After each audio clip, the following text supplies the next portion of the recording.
My name is Everett James Makabe. Most folks just call me Rhett. 36 years ago, I broke the only rule that ever kept us alive in Superior National Forest. I said the word, out loud, in front of people who knew better. Because of that, my brother Dalton lost his left arm below the elbow. Because of that, 3 Rangers transferred out inside 2 months. Because of that, the entire northeastern quadrant of Superior was closed to the public for a full year in 1987. And because of that, something that had been sleeping since 1979 woke up hungry. I've been sober 12 years. I'm not crazy. The psych eval after the incident said I was of sound mind and body. Funny, they never asked the forest. If you're listening to this, hit subscribe. Because what happened in the Boundary Waters in 1987 doesn't stay buried. It listens, it learns names, and it remembers who broke the silence. Summer 1987. I was 23, fresh out of UW-Madison with a forestry degree and a head full of John Muir quotes. My brother Dalton, 32, 8 years on the job, got me a seasonal slot at Ely Station, Superior National Forest. 3 million acres of lake and pine that butt up against Canada. No cell phones. No GPS. Some portages hadn't seen a boot print since the fur trade. The crew was 7. Station Chief Leonard. Mid-50s, Finnish blood, skin like oak bark, never wasted a syllable. Simone, late 40s, Montana transfer, could outhike any of us and had 0 patience for whining. Joel, 28, French-Canadian, joke machine, 3 years in. Vernon, pushing 65, 30-plus seasons, quiet as snowfall, always listening to something we couldn't hear. 2 rotating seasonals nobody remembers. And Dalton, my big brother, the golden boy being groomed for chief. He read every manual twice. I thought that made him uptight. Turns out it kept him alive. First 2 weeks were paradise. Canoe patrols at dawn.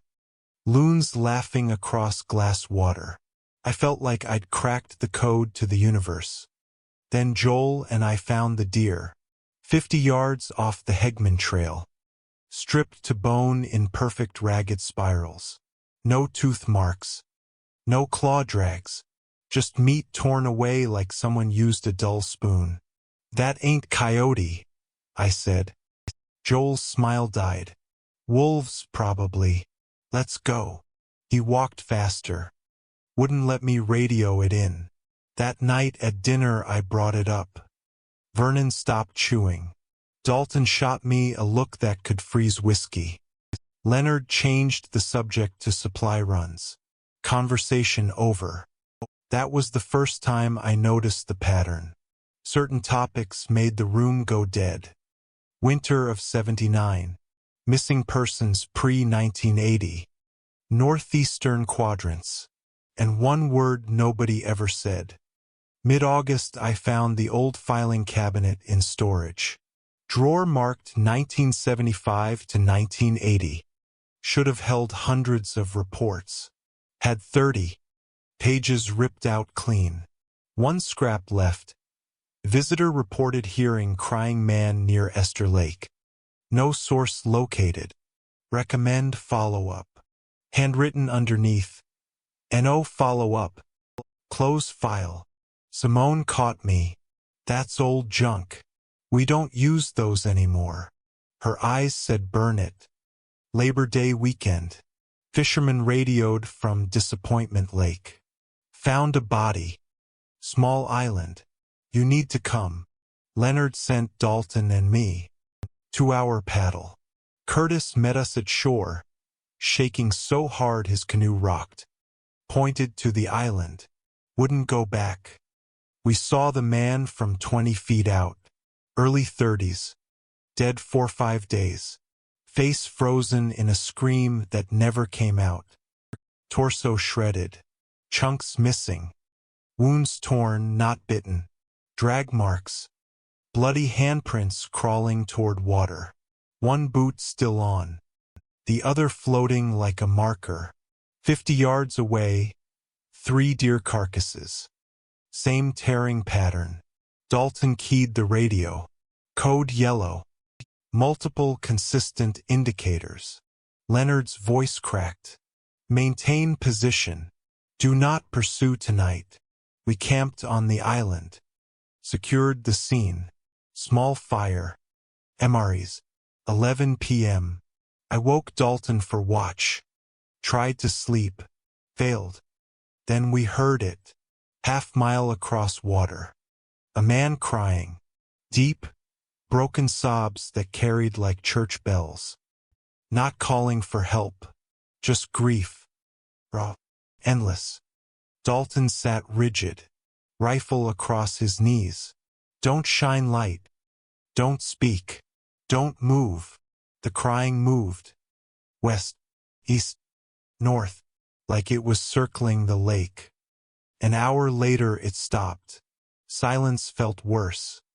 Team arrived at dawn. Medical examiner whispered to Leonard, "Same as 79? Leonard, "We don't talk about 79. Official cause, animal attack, species undetermined. Back at station, new rules. No solo patrols northeast. Rifles mandatory. Closures expanded. Radio silence on speculation. Vernon to Simone. Third time's the pattern. She shushed him like he'd cursed in church. I became obsessed. Dug through old ranger logs at night. Pages torn out. One entry. 1976. Third incident this month. VK suggests revival of old protocols. VK equals Vernon Keevy. I cornered him outside the shed. Winter of 79. What happened? He stubbed his cigarette. There are things older than Minnesota.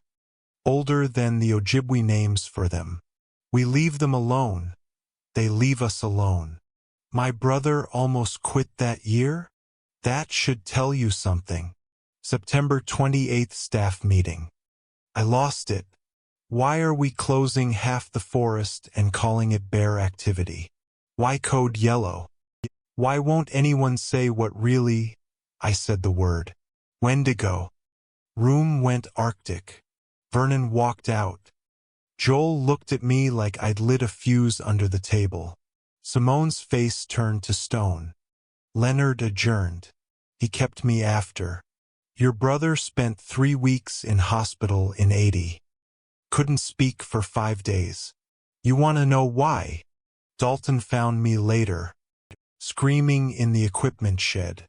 I saw my partner torn into pieces over a quarter mile. I heard him die on radio while we paddled. It stopped when we stopped saying the name. That's correlation. Not, I was there, Rhett. October 12th. Young couple ignored closure signs. Hog Creek. Woman broke ankle fleeing. Radio call. Something came into camp. Still here. I hear it crying. Leonard looked at duty board. Dalton and I were closest. Vernon handed Dalton the Remington 308. Not the sidearm. We hiked hard. Smell hit first. Rot plus spoiled coffee plus kiwi left in a gym bag. Crying followed. Paced us through the trees. Never closer. Never farther. I glanced left. Pale figure. Hunched. Rocking. Spine curved wrong. Legs bent backward at ankle. Dalton grabbed my shoulder hard enough to bruise. Move. Camp was shredded. Tent slashed. Sleeping bag dragged and torn. Brendan holding hatchet. Casey on ground. Ankle swollen purple. Dalton splinted her. We move now. Full dark in 30. Crying started again. Ahead this time. Dalton. Off trail. Into trees. We pushed 20 feet in. Things stepped into flashlight beam. naked, gray-white skin stretched over bones, ribs like washboard, joints swollen wrong, mouth slack, crying coming from chest, not throat. Eyes reflected light, flat and dead. Casey whimpered. His head snapped toward the sound. Dalton stepped onto trail. Back off. Took a step. Warning shot. Dirt exploded. It dropped to all fours. Loped. Not ran. Covered ground like smoke. Dalton fired center mass. Impact. Stagger. Then gone. Reappeared left. Flanking. Dalton. When I say go, you run. It hit him from the side. Rifle flew. On top of him. Mouth on his left arm. Shaking like a terrier with a rat. Blood sprayed black in flashlight. I grabbed rifle. Couldn't shoot, too tangled. Swung like a club. Stock cracked against skull. It released Dalton. Turned to me. 2 feet away. Eyes bottomless hunger. Smell made me gag. Dalton, arm hanging by strings. Grabbed it from behind. Locked arms around neck. Run! Thing twisted 180 degrees without turning body. Claws raked. I dropped Casey. Ran. Half carried her with Brendan. Behind us Dalton screamed. Different pitch. Then silence. We hit the canoe launch after midnight. Radioed. Voice flat. Officer down.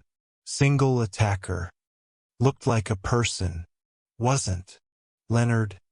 Do not go back in. They found Dalton 3 hours later. Crawled half-mile. Walked half-mile. Left arm gone to bone nubs. Hypothermic. Conscious. Chopper to Duluth. 7-hour surgery. Amputated below elbow. Official report. Animal attack. Species undetermined. Brendan and Casey's statement buried. Misidentified bear in traumatic conditions. Vernon retired October 31st. No notice. Just gone. Joel transferred November. Quit the service in '88.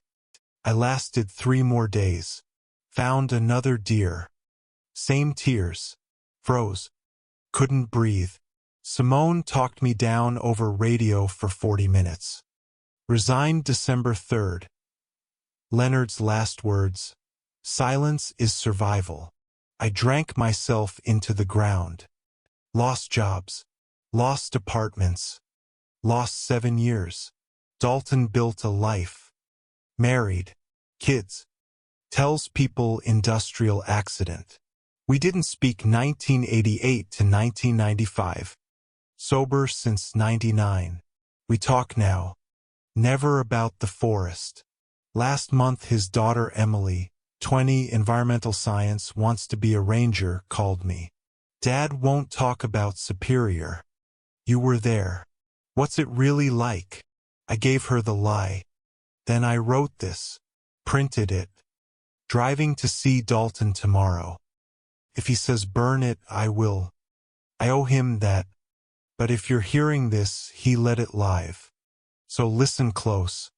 When elders say don't speak a name, they're not superstitious. They're survivors.